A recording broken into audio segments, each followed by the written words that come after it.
Good morning, good afternoon, good evening, wherever you are. I hope you have had a great Christmas and I wish you all a happy new year. And as you can tell, this will be the last update for our 15K to 600K portfolio challenge for this current year, which is 2024, as the next update will be in 2025. We can't wait. We are expecting 2025 from the off to be an exceptional year in terms of performance for our bags. Who is with me?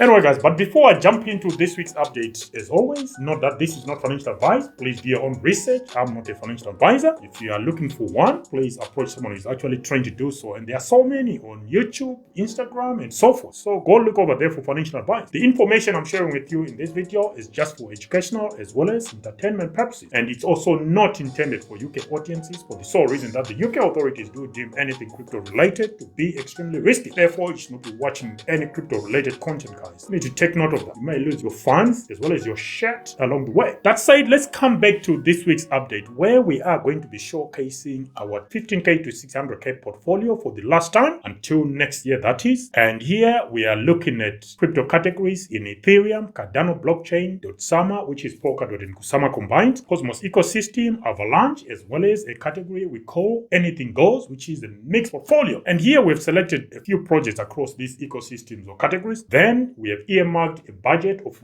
around $2,500. Now, with some of these, we're fully allocated, but in others, we still have some gaps, which means we are waiting for those killer dApps or killer projects, which we are still waiting for. Because at the moment, you don't know where you have value until things have actually settled. But there is also a chance that the market might leave us behind. But who cares? We are 77% allocated. It's only that 23% that is left that we are still waiting for some of those great projects that were promised to be launching in 2024. They haven't yet. Some are launching in 2025. Yeah, I'm talking of the likes of Off the Grid. I'm talking of Monad and so forth. Okay, and there are some that were launched recently that we are also waiting for some reasonable pricing, because some of them were launched at hard up market caps. So we are waiting for them to actually establish a base and then we can move in. But no hurry. But it also doesn't mean I'm not investing elsewhere. In my private portfolio, believe me, I've been very busy. There are certain projects I can't even share in these videos because some of them, they are proper degens and there are others that have always been dollar cost averaging in. So I'm not just sitting on my hands. I'm doing other things elsewhere within the crypto space and just adding to my bags and adding new projects as well. And from time to time, I do share some of my latest additions within crypto, and I do that on this channel. So if you want to know what that's all about, I'll leave some links for you guys to follow and check out some of my latest buys. So without further ado, let's give you the last update for 2024 as far as our 15K to 600K portfolio challenge is concerned. And we start with the Ethereum ecosystem or blockchain, where we hold 3 positions in VulcanForged, PerpetualProtocol, and AEVO, formerly Ribbon Finance. To kick us off is VulcanForged PRR token, which is this week priced at $3.33. Portfolio is now valued at $342.28, and week on week we are down 1.4%. Overall, we are still down 5.8%. PerpetualProtocol's PEP token is up next. This week it's priced at 81.8 cents. Portfolio is now valued at $818.03. Week on week we are down 4.2%. Overall, we are still up 92.4%. AEVO, formerly Ribbon Finance, is up next. The AEVO token this week is priced at 37.5 cents. Portfolio is now valued at $416.93, and week on week we are down 5.5%. Overall, we are up 58%. So our Ethereum basket to the 15K to 600K portfolio challenge is, for the final time in 2024, valued at $1,577.24. It's down on last week by 3.9%. Overall, we are still up 51.9%. Moving on to Cardano, where we hold positions in Cardano's native coin, ADA, Bob Mobile tokens, WMT token, Lenify, Sunday Swap is Sunday token, as well as Wing Riders WRT token. Let's start with Cardano's native coin then, which is priced at 89.5 cents. Portfolio is now valued at $1,074.43 and is down on last week by 4.7%. Overall, though, we are still up 212.2%. Bob Mobile tokens, WMT token is up next. This week it's priced at 42 cents. Portfolio is now valued at $842.62. Week on week we are down 8.8%. Overall, we are still up 221.8%. Lenify, formerly ADA, is up next. This week it's priced at $1.90. Portfolio is now valued at $2,304.29. Week on week we are down 5.3%. Overall, we are still up 245.3%. Sunday Swap is Sunday token is up next. This week it's priced at 1.2 cents. Portfolio is now valued at $1,309.90. Week on week we are slightly up by 1.1%. Overall, we are up 61.7%. Finally, for the Cardano ecosystem, it's Wing Riders. This week the The WRT token is priced at 3.1 cents. Portfolio is now valued at $333.94 and is down on last week by 10.1%. Overall, it's down 30%. So that means our Cardano basket this week is valued at $5,865.18 and it's down on last week by 4.7%. But for the final time in 2024, we are up overall by 131.8%. So yes, it's not as big as some of the ecosystems, but it's an impressive increase nonetheless. Moving on to Polkadot and Kusama combined, that's Dotsama. We hold positions in Bit.100 Pioneer, now Mnet and the NEAR token, RMRK.app, Moonbeam Network and the Glimmer token, as well as InjectiveProtocol and the Kill token. Let's get the Dotsama update with Mnet's NEAR token, which is this week priced at 1.4 cents. Portfolio is now valued at $11.16 and week on week we are down 2.8%. Overall, we are down 95.5%. Poor performance from the beginning from Mnet, formerly Bit.100 Pioneer. RMRK is up next. This week is priced at 31.5 cents. Portfolio is now valued at $117.53 and week on week we are down 5.6%. Overall, we are down 84.3%. Another disappointing asset within the Dotsama basket, RMRK. Next is Moonbeam Network's Glimmer token. This week is priced at 25.5 cents. Portfolio is now valued at $511.12 and week on week we are down 1.9%. Overall, we are still down 30.7%. I mean, if you have an asset like Moonbeam's Glimmer token within this portfolio and is the best at minus 30.7%, you know this Dotsama basket has been a huge letdown. Polkadot ecosystem is just on the floor at the moment. Whether it will recover or not, that's for other people to gauge. For me, this has been very disappointing from Polkadot, the ecosystem as a whole and the Polkadot token itself. And we finally get to Kill Protocol and the Kill token. This week is priced at 16.5 cents. Portfolio is now valued at $117.53 and week on week we are up 8.5% and overall we are still down 56.7%. So that means our Dotsama basket this week is valued at $757.34 and it's down on last week by 7.3%. Overall, we are down 64.1%. We move on to the Cosmos ecosystem where we hold positions in EVMOS, Injective, Osmosis, Persistence, and Axelar. Kick us off is EVMOS and the EVMO coin this week is priced at 2.3 cents. Portfolio is now valued at $26.51 and week on week we are down 9.8%. Overall, we are down 94.5%. This is another disappointment. Again, EVMOS team ragged on their community. Unbelievable. And now the Cosmos ecosystem itself is on the floor because there are no reasons why people should be jumping into the Cosmos ecosystem, because not all, there are still some exceptional teams there, but some of the teams, they are questionable and some of their behavior, they lack ethics. That's to be expected. This is crypto. Rugs and rug pulls come in all forms and sizes. Let's move on to Injective's ING coin. This week is priced at $21.63. Portfolio is now valued at $2,162.66 and week on week we are down 8.6%. Overall, we are still up 117.8%. Next is Osmosis, is Osmo coin. This week is priced at 45.7 cents. Portfolio is now valued at $461.46 and week on week we are down 6.9%. Overall, we are still down 7.4%. Next is Persistence, is XPRT coin. This week is priced at 14.1 cents. Portfolio is now valued at $146.05 and week on week we are down 9.9%. Overall, we are down 38.9%. And finally, it's Axelar in the AXL coin, which is this week priced at 73.7 cents. Portfolio is now valued at $769.38. Week on week we are down 5.9% and overall we are still up 78%. So our Cosmos ecosystem basket this week is valued at $3,566.06 and we are down on last week by 7.9% and overall we are still up 62.9%. With this one here, what's disappointing is it showed plenty of promise, but because at one point it was over 10k, the whole basket 10k. Now it's dropped by about 2/3 from where it reached 10k sometime in March of 2024 when we had that mini bull run on the run up to the Bitcoin halving and the introduction of a spot Bitcoin ETF. So yeah, the performance has been somehow lukewarm, but that's to be expected in crypto. These things are cyclical. Let's move on to the mixed portfolio where anything goes, and in there we hold positions in NEARProtocol, Pythnetwork, Beam, and Shrapnel. And to kick us off is NEAR coin, which is priced at $5.21. Portfolio is now valued at $294.09 and week on week we are down 7.8%. Overall, we are still up 56.7%. Pythnetwork's Pyth token is up next. This week it's priced at 37.7 cents. Portfolio is now valued at $829.78 and week on week we are down 3.7%. Overall, we are down 1.7%. Beam is up next. This week it's priced at 2.8 cents. Portfolio is now valued at $897.85, and week on week we are down 0.3%. Overall, we are still up 63.4%. And I must also add that I managed to get a couple of BIM nodes, so we'll see how far that goes. I didn't want to go all in on nodes because some nodes are useless. Because I went into some nodes earlier in the bull market. I'm not going to name names here because some of them have been underperforming and some pure rags. But then that's what happens when you ape into some of these degen positions. Next is Shrapnel, and the Shrap coin this week is priced at 2.9 cents. Portfolio is now valued at $108.81. Week on week we are down 7.9%. Overall, we are still down 73.5%. So our mixed portfolio this week is valued at $2,130.53. It's down on last week by 3.1%. Overall, we are up 10.9%. So, yep, another muted performance from the mixed portfolio. But there you go. It's still in the green. That's all that counts until we enter that much anticipated altcoin season. Finally, we move on to the Avalanche blockchain, where we hold positions in Avalanche's AVAX coin, the native coin for Avalanche Network, LFJ, formerly Trader Joe, and the Joe token, as well as Avalaunch's other token, the launchpad for the Avalanche Network. To kick us off is the native coin, which is AVAX. This week is priced at $38.03. Portfolio is now valued at $1,987.50. Week on week, we are down 9%. Overall, we are up 172.4%. LFJ's Joe token is up next. This week is priced at 40.4 cents. Portfolio is now valued at $483.83. Week on week, we are down 7.4%. Overall, we are down 1.3%. Avalaunch's other token is up next. This week is priced at 55.9 cents. Portfolio is now valued at $1,478.67. Week on week, we are down 13.4%. Overall, we are still up 205.7%. So that means our Avalanche basket this week is valued at $3,950, and it's down on last week by 8.7%. Overall, we are still up 133.6%. So what does that all mean for our overall 15K to 600K portfolio challenge as we close 2024? This is the final. Yes, we know there are still a few days before New Year, but for this exercise, the 15K to 600K portfolio update or the challenge, this is the last update. So the 15K to 600K portfolio challenge, the portfolio is now valued at $17,846.35. It's down on last week though by 6.1%. Overall, we are still up 55.4%. Net gains to date, we are up $6,363.68. But if we include the profits we took from our cashing network earlier in the bull market, we are sitting at $7,057.80 or 61.46%. There you have it, folks. Allocated